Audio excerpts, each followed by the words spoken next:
اولیاء اکرام میں سب سے بلند مرتبہ عارفین کا ہے، اور حضرت سخی سلطان باہو رحمۃ اللہ علیہ کا لقب سلطان العارفین ہے، یعنی آپ تمام عارفوں کے بادشاہ ہیں۔ آپ سلطان العارفین رحمۃ اللہ علیہ مرتبہ سلطان الفقر پر بھی فائز ہیں۔ عارفین لفظ عارف سے ہے، جس کے لفظی معنی خدا رسیدہ، ولی اللہ اور پہچان کے ہیں۔ اصطلاحی تصوف میں صاحب دیدار و مشاہدہ میں گم اور کمال معرفت رکھنے والے کو عارف باللہ کہتے ہیں۔ سلطان العارفین اپنی ایک تصنیف محق الفقر میں فرماتے ہیں کہ اے طالب، عارفوں کے 4 حروف ہیں، عین، الف، رے اور فے۔ پس حرف فے عبادت عین، اور عین عبادت اس کو کہتے ہیں کہ اس کا عین وحدانیت میں غرق ہو اور اس کی تجلی سے عین نور اللہ کا پائے۔ جس نے عین کو پا لیا، عین رب کو پہچان لیا، اور جس نے عین رب کو پہچانا، عین عارف باللہ ہو گیا۔ اور حرف الف سے الفت جو سوائے حق تعالیٰ کے کسی اور سے نہ ہو، اور حرف رے سے راز حق الیقین کا ہو، اور حرف فے سے اس سے عبادت ظاہری فوت نہ ہو۔ سلطان العارفین اپنی ایک تصنیف امیر الکونین میں فرماتے ہیں کہ عارف 2 طرح کے ہوتے ہیں، ایک عارف فقیر اولیاء اور دوسرا عارف بطیر سیر ہوا، عارف روحانی اور عارف لامکانی۔ عارف کے لیے حیات اور موت یکساں ہے، اگرچہ ظاہر میں موت کے مراتبہ قوت کی وجہ سے لوگوں کی نظروں سے غائب ہوتے ہیں، لیکن سب پر غالب ہوتے ہیں۔ اگرچہ خلقت انہیں جانتی ہے کہ وہ خاک تلے سوئے پڑے ہیں، لیکن دراصل وہ قبر ان کے لیے قرب و وصال ہے۔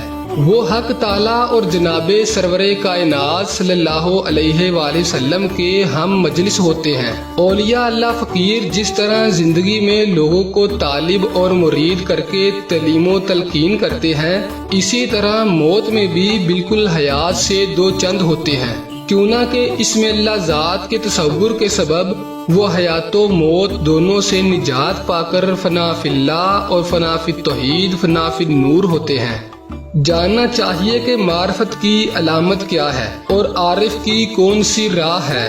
معرفت کی علامت یہ ہے کہ قرب الہی حاصل ہو، اور عارف کی راہ یہ ہے کہ اس کی نگاہ دیدار الہی پر ہو اور ہر طریقے سے واقف ہو۔ یہ مراتب سلطان العارفین کے ہیں۔ فقیر دونوں جہاں میں بادشاہ ہے، اور اسے وہی شخص جانتا ہے جسے لذت حضوری دیدار اور قرب الہی حاصل ہو۔ عارف کی نگاہ ہمیشہ دیدار الہی پر رہتی ہے، سوائے دیدار الہی کے اور کچھ دیکھنا اس کی نگاہ کے لیے حرام ہوتا ہے۔ نفس کے عارف بہت ہیں اور قلب کے عارف بے شمار ہیں، روح کے عارف بھی بہت ہوتے ہیں، لیکن مشاہدہ نور حضور صلی اللہ علیہ وآلہ وسلم کا عارف لاکھوں میں ایک ہوتا ہے۔ عارف فقیر سنار کی طرح ہوتے ہیں، وہ باطنی صفائی کی وجہ سے نیک و بد کو صرف نظروں ہی سے پرکھ لیتے ہیں، جس طرح سنار نگاہ ہی سے سونے اور چاندی کو پرکھ لیتا ہے۔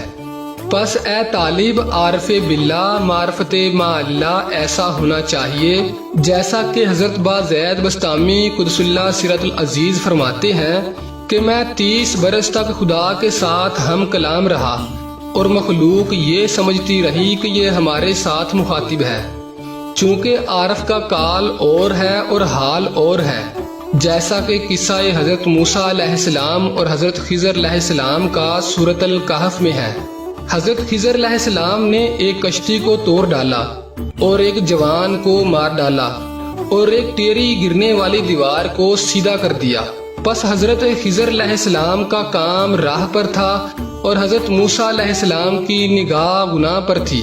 اسی طرح عارف ہر حال اور ہر مقام سے خبردار ہوتا ہے، اور احوال ماضی و مستقبل اس کی نگاہ میں ہوتے ہیں۔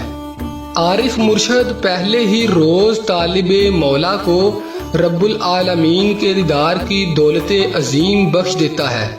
ایسا عارف نور خدا مرشد وہ ہے جو باطن میں ہمیشہ کے لیے طالب کو دیدار سے مشرف کر دے، اور طالب بھی ظاہر میں مطالعہ علم اور شریعت میں ہوشیار ہو۔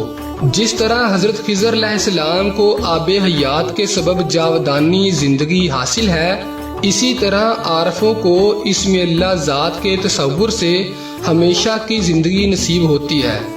اسی لیے صوفیاء کہتے ہیں کہ ہر عبادت سے عارف باللہ کی ایک نظر بہتر ہے۔ پس عارف ہونا آسان کام نہیں، بلکہ معرفت حق تعالیٰ کے عظیم اسرار ہیں۔